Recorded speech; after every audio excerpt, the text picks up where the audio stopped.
Hi friends, welcome to trending topics. என்ன பார்க்க போகிறோம்னா, இன்றைக்கி வந்து கோட் 3 படம் ரிலீஸ் ஆயிருக்கலாம். ஸோ இது வரைக்கும் வந்து 2024 வந்து நம்பர் 1 ஃபிலிமாக ராயன் 3 தான் இருந்துச்சு. ஆனால் இன்றைக்கி வந்து அந்த பாக்ஸ் ஆஃபீஸாக அது மாறதுக்கான வாய்ப்பு இருக்குது. ஏன் அப்படின்னு பார்த்தீங்கன்னா, கோட் வந்து மல்டி ஸ்டார் கேஸ்டிங் ஃபிலிம்னு சொல்லலாம்.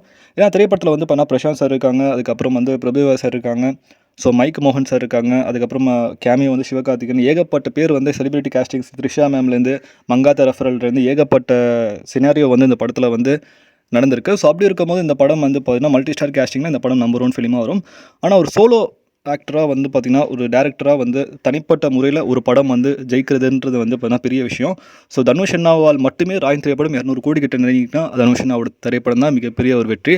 இன்னொன்று வந்து பார்த்தீங்கன்னா, ராயன் திரைப்படம் வந்து இப்போ வந்து தனுஷ் சொல்லுவார், ஒருத்தன் 10 பேர் தான் அவன் வீரன், இதே 10 பேர் ஒருத்தனை இது தான் அவன் தலைவன். ஸோ தனுஷ் அண்ணா வந்து பார்த்திங்கன்னா பெரிய படத்து கூட கிளாஷ் பண்ணியிருக்காங்க. லைக் கங்குவா திரைப்படமே வந்து பார்த்தீங்கன்னா October 10 ரிலீஸ் ஆகிறேன்னு சொல்லிட்டு ரிலீஸ் ஆகாமல் பேக் அடிச்சிட்டாங்க.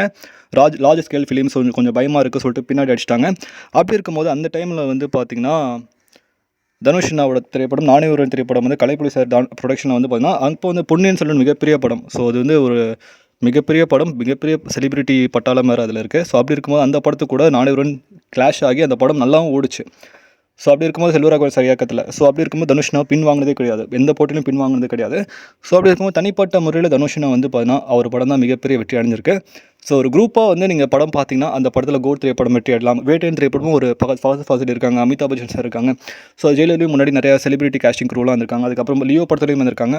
ஸோ கங்குவாலையும் கன்ஃபார்மாக இருப்பாங்க. பிகாஸ் கங்குவா வந்து லார்ஜ் ஸ்கேல் ஃபிலிம், ஏன்னா இருக்கிற பெரிய பட்ஜெட் ஃபிலிம்.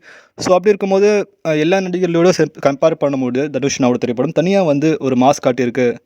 வசூலையும் சரி, பெர்ஃபார்மன்லையும் சரி 2 செக் வாங்கியிருக்காப்புல தனுஷ் நான் வந்து சன் பிக்சர்ஸ்னது. ஸோ அதுவே மிகப்பெரிய ஒரு சம்பவமாக இருக்குது. ஸோ இதை பற்றி உங்களுக்கு அது வந்து கமெண்ட் பண்ணுங்கள்.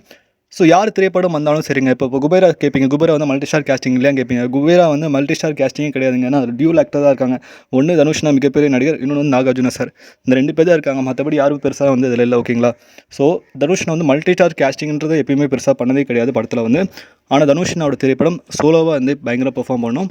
ஸோ இதை பற்றி உங்களுக்கு தெரிஞ்சு கமெண்ட் பண்ணுங்கள். மேலே சேனல் லைக் பண்ணுங்கள், ஷேர் பண்ணுங்கள், சப்ஸ்கிரைப் பண்ணுங்கள், மறக்காமல் லைக் பண்ணுங்கள். மகிழ்ச்சி.